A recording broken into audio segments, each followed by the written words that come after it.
Hey guys, Zach here with another overview video as part of the Mixcraft stock plugin series. And in today's video, we're going to be going over the basic features of Mixcraft stock plugin Acoustica Compressor. So let's dive in.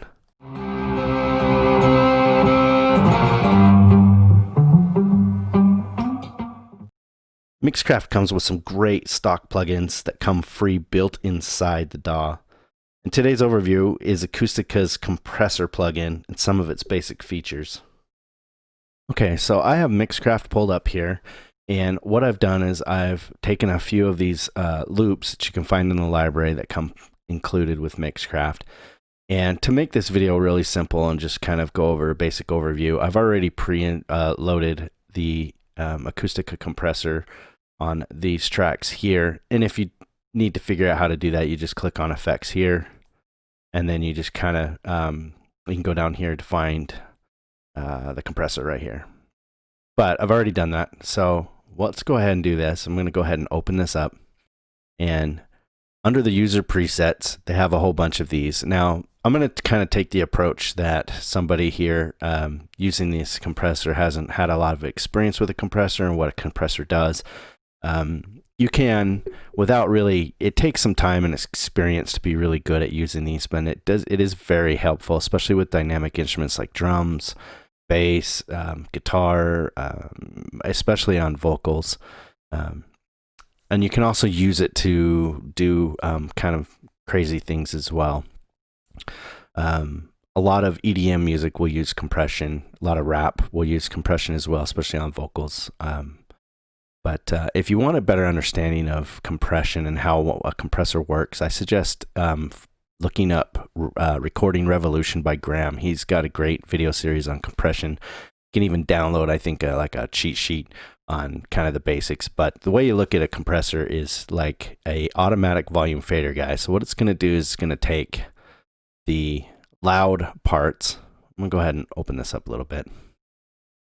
So these WAV files here, let's see how this is really a loud part of the sample, and around here is kind of a quieter part. What's going to do, compression is going to take these loud parts and kind of squash them down a little bit, and it's going to take these small WAV files and kind of raise them up in volume a little bit. It kind of levels everything out, which is kind of what you want sometimes, not always. Sometimes you want that dynamic range. Sometimes you want a part of the song to be really quiet, in which case you wouldn't use a compressor. But for today's example, we're just going to go ahead and assume that you do. We're going to have to open it up. Now, these are basic features of almost every compressor out there. Some of them are even more simple. They're just like a single dial. And maybe one day I'll go over those and those plugin features of third-party plugins and stuff. But today we're going over the stock plugins that Mixcraft has. This actually acoustic compressor, it's not probably my favorite compressor because it doesn't have a visual level meter on how much of the reduction you're doing, volume and that sort of thing. I guess on one hand it forces you to listen to it more than actually look at it, but my personal preference, I actually like to see how much reduction is being increased. Without confusing you guys, I'm just going to say this is the threshold, the ratio, the attack, the release, and the output gain. You'll want to adjust the output gain once you do a compression if you want to match the volume before you started. And the reason for that is if you were to add multiple effects to each track or near the end of your mix, you're going to end up kind of screwing up the sound, and I've talked about this before, or you decrease the headroom. I'm not going to do that for this example because I'm just kind of going over the compressor itself. But you want to get in the habit of adjusting the gain. Here is a button for automatic gain compression, meaning that it's automatically going to detect the volume level and do it for you. So that's kind of a nice feature of this compressor. The other thing about this plugin I do like is that it creates a low CPU usage, so it doesn't require a lot. But I'm not going to go into too much of a detail on the threshold. The threshold is basically the amount it'll sit before it starts kicking in its compressor. The ratio is how much, like a setting. So like a lower setting would be a light compression, where a higher setting would be a heavy compression. The attack is how soon it starts working, and release is how soon it releases that compression. And those all change depending on what kind of setting you have. But today we're going to assume that you don't really know much about compression at all, and you just kind of want to make things sound a little better. So what I did is I went ahead and added under the user presets, and they have a bunch here. They have keyboards, limiter, percussion, bass, guitar, vocals, blah, blah, blah, blah, blah. What we're going to do is do percussion, fatten up. That's what I have set up here. And we'll go ahead and just play a little bit of it. And I'll turn it on and off, and I'll see if you guys can hear the difference. This is with it on. This is with it off.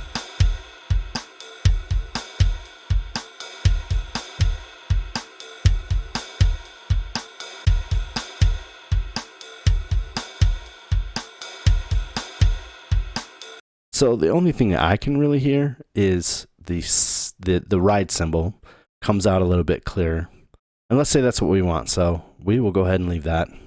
Like I said, I want to make this video kind of quick and not drag it out too much. So we'll go ahead and unsolo that. And here's the bass track. And I've already pulled up Acoustic Compressor on that. And I use the user preset Go Punchy. You can find that right here.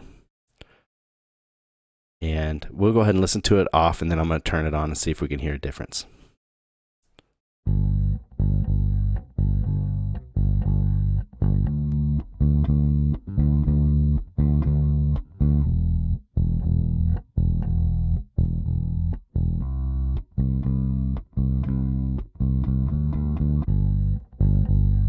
That's with it on.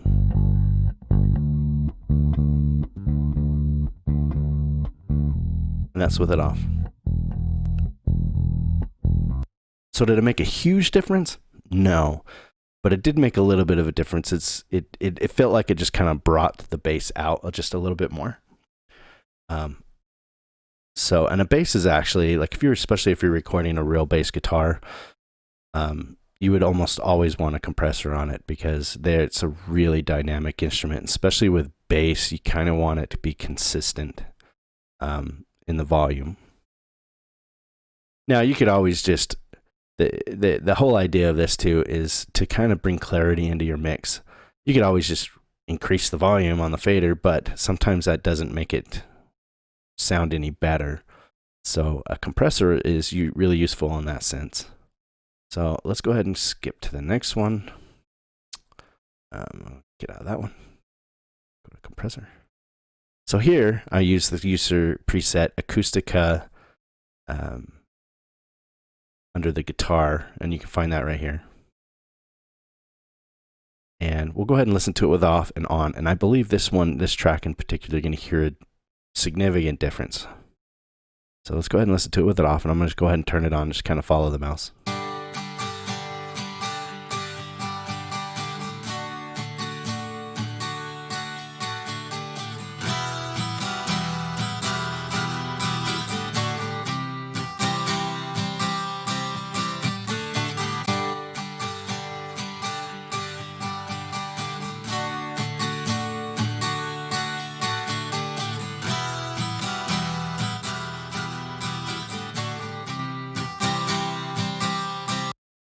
Okay, as you can tell, there's a huge difference in the way it sounds.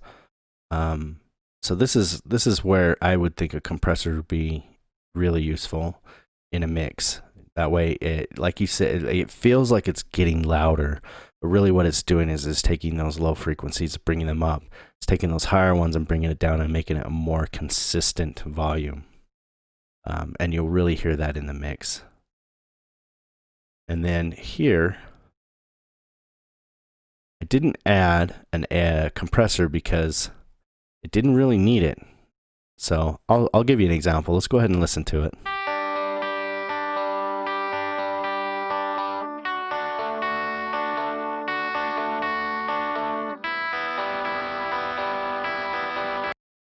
So as you can hear that, let me go ahead and open up the Acoustica Compressor. And then what I did previously, before I shot this video, is I went down to Electrica and I used this here. And let's go ahead and listen to it with and without. Here's with it on.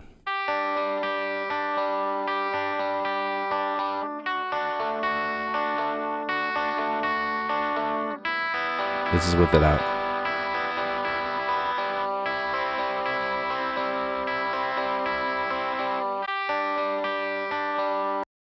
So to me, I couldn't really hear a difference. And if you were listening to this on like maybe your phone, probably not going to hear a lot of these changes either.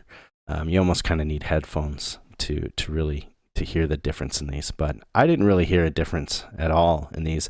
Now, if you're unsure, you could always just listen to it in the entire mix and see if that makes a difference as well. So this is with this guitar on.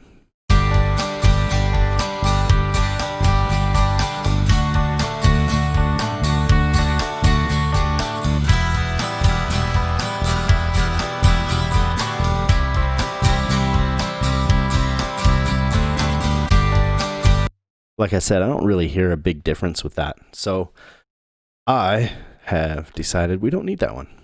And do you have to have a compressor on every single track? No, absolutely not. It's a matter of preference. It's what you think your ears need in the mix.